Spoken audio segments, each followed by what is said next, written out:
Përshëndetje nga sofra shqiptare, kam sjell recetën e ëmbëlsirës së lehtë me sherbet, me kokos dhe arra. Përgatitja shumë e shpejtë, bëhet shumë e shijshme. Besoj se kam ju pëlqy kur ta shihni videon në vazhdim. Filloj me përgatitjen e kësaj ëmbëlsire të lehtë dhe të shpejtë. Për përgatitje me një shije unike. Në fillim morim një enë të madhe dhe shtojmë vezët, gjithsej të shtoj 3 vezë plota. Shtoj një gotë 200 ml me sheqer, një vanilë sheqeri për aromë, dhe me një tel kuzhine masën e rrahim kështu mirë, që sheqeri dhe vezët të bëhen në një masë. Kam përzije masën mirë, ta shtoj një gotë 200 ml me qumsht, një gotë 120 ml me vaj, dhe masë përsëri e rrahim mirë.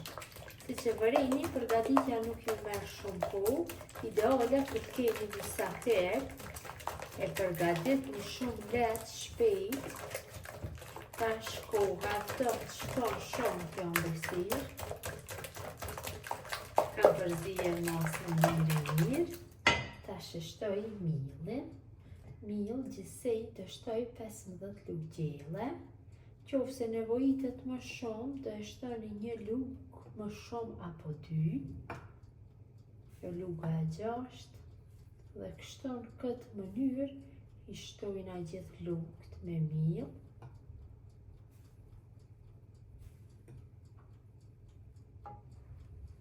Shtojmë një paketim me pluhur për pjekje dhe 5 lugë gjelle me kokos, 5 lugë gjelle me arra të bluara. Dhe masën të rrahim mirë, që gjeri sa milli mos ngele topla dhe gjithë përbërësit të bëhen në një masë, kokosi dhe arra të përhapën në për masën mirë. Qofse ka nevojë, si që ceka, e shtojmë dhe një lugë ose 2 me mill. Përzim dikon për 2-3 minuta.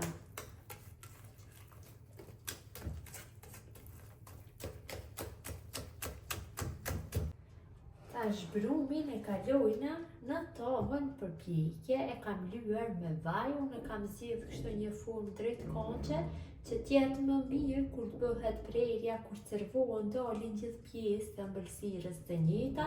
Ju nëse përdorni një tepsi rrethore, atëherë tepsia me numër 28 është mjaftueshëm për këto masat brumit, e kaloj brumin. Kështu, tek unë nuk ka pas nevojë që t'i shtoj mill, një lugë apo 2, tek ju nëse ka nevojë i shtoni. Mundonu që tepsisë apo tavës t'ja lyni dhe rrath. Kështu pa e kaluar ëmbëlsirën, sepse kur të bëhet prerja më lehtë të largohet. Gjatë kohës së përgatitjes, unë e kam nxjerrë furrën në 180 gradë dhe në atë temperaturë do e pjeki rreth 25 minuta. Ëmbëlsirën e kam larguar nga furra, ka një aromë jashtëzakonisht të mirë, e lojmë që të tuhet plotësisht dhe më pas përgatisim shërbetin. Pasi ëmbëlsira është tuhur, përgatisim shërbetin. Na duhen 2 gota nga 200 ml me sheqer. Shtojmë të 2 gota të njëjta me ujë. Dhe shërbetin e zim në temperaturë mesatare derisa të fillon të vlojë. Kështu duke e përzier vazhdimisht. Shërbeti ka filluar që të vlojë, tash e largojna nga zjarri. Ëmbëlsira është e ftohtë plotësisht, kurse shërbeti është i nxehtë. Ashtu siç kam larguar nga zjarri, zhvali i nxehtë, ja hedhim kështu të tërën.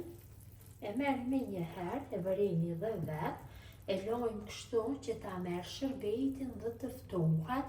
Unë do e lëm për gjithë natën. Më e mirë do bëhet ëmbëlsira kur të qëndroj për gjithë natën. Ëmbëlsira është ftohur, kam marrë shërbetin shumë mirë, sipër e dekoroj me kokos. Kështu. Jep një shije dhe një pamje shumë të bukur. Përhapim kokosin mirë.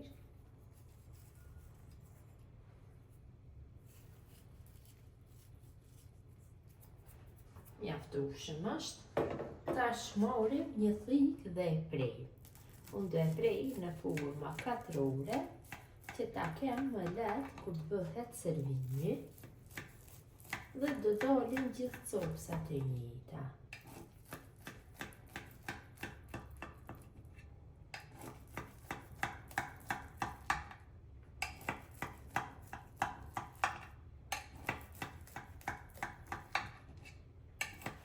Ta largojmë një pjesë dhe ta shihni se si ka dalë. Pjesa e parë largohet pak me vështirësi, kurse pjesët tjera jo.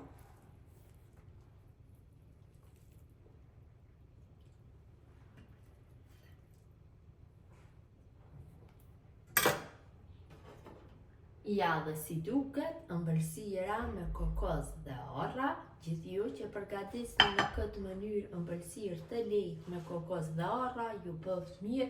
Ju faleminderit që ndani kohë vazhdimisht për recetat e mia, jepni komente të bukura, mi mbeqin nga sofra shqiptare deri në recetën e radhës.